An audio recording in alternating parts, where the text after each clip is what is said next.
தான் பார்த்தீங்களா ஒத்த அடியிலே செத்துட்டான். சாகலை, மயக்கம் போட்டுட்டு இருக்கான், அவ்வளோதான். ஸோ இப்போ பாருங்களேன், turn the stranger in at the sheriff's office.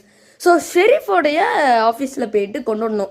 அதாவது நம்மளுடைய ஊரில் வந்து பார்த்திங்கன்னா போலீஸ் ஸ்டேஷன் சொல்லுவோம் பாருங்கள், அதே மாதிரி அந்த காலத்தில் வந்து பார்த்திங்கன்னா ஷெரீஃப் ஆஃபீஸ் அப்படின்னு சொல்லிட்டு சொல்லுவாங்க. ஸோ அங்கே போயிட்டு என்ன நடக்குது அப்படின்னு சொல்லிட்டு பார்ப்போம். ஸோ ஒரு பாருங்கள், எனக்கு இப்போ எது ஃபன் அப்படின்னா, இவ்வளோ கண்டுபிடிச்சி இவ்வளோ க்ரீப்பியாக ஒன்றும் இல்லைங்க, ஒரே அடியில் மயங்கினா பார்த்தீங்களா, அதாங்க தாங்கிக்கவே முடியலை. ஸோ ஓகேங்க, ஸோ வேலண்டைன் டவுனுக்கு வந்தாச்சு. இங்கே தான் வந்து பார்த்தீங்கன்னா அந்த ஷெரீஃபோடைய ஆஃபீஸ் வந்து பார்த்திங்கன்னா பக்கத்துலேயே இருக்குது. ஸோ அங்கே போயிட்டு இவனை போயிட்டு கொண்டு விடுவோம்.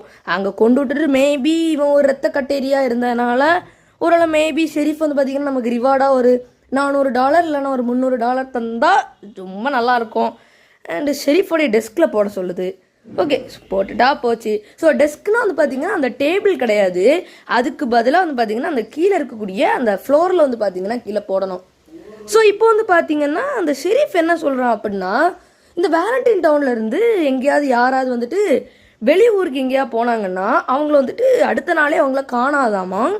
அண்ட் அதுக்கு வந்து காரணமாக வந்துட்டு யாருக்குமே தெரியலையாம், அது எப்படி அவங்க காணாமல் போனாங்க அதெல்லாம் வந்துட்டு யாருக்குமே தெரியலையாம். ஸோ அதுக்கு இப்போ வந்துட்டு அந்த இரத்த கட்டேரி தான் அப்படின்னு தெரிஞ்சிடுச்சுல்ல.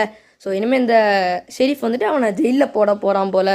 ஸோ இவனுடைய பல்லோடைய கூர்மையை பார்த்தா அந்த ஜெயிலில் இருக்கக்கூடிய கம்பியை கூட கடிச்சு வந்துடுவான் போலலாங்க இருக்குது, அந்த மாதிரி இருக்குது. ஸோ ஓகே, ஸோ என்னம்மா இவனை ஜெயிலில் தூக்கி போட்டாச்சுல, இனிமே ரொம்ப நிம்மதி. அச்சோ, என்னங்க இவன் பண்ணுறான், இவன் உண்மையில ரத்த கட்டேரிதாங்க, ஷெரீஃபை கடிக்க போகிறாங்க. ஸோ ஒருவேளை எல்லாருமே அச்சோ இவனை ஃபஸ்ட் கொல்லுவோம், அவ்வளோதாங்க. ஸோ இப்போ என்ன அப்படின்னா, இப்போ எல்லாருமே வந்து பார்த்திங்கன்னா நம்ம கடிச்சு தான் வந்து பார்த்திங்கன்னா இந்த மாதிரி பண்ணியிருக்கான். ஸோ ஒருவேளை மேபி வந்து பார்த்திங்கன்னா இவன் மனுஷங்களை தின்னக்கூடிய ஒரு குரூப்லேருந்து வெளியே வந்திருக்கலாம் போல். ஸோ இப்போ பாருங்களேன், நமக்கு எவ்வளோ ரிவார்டு தர போகிறான்னு சொல்லிட்டு பார்ப்போம்.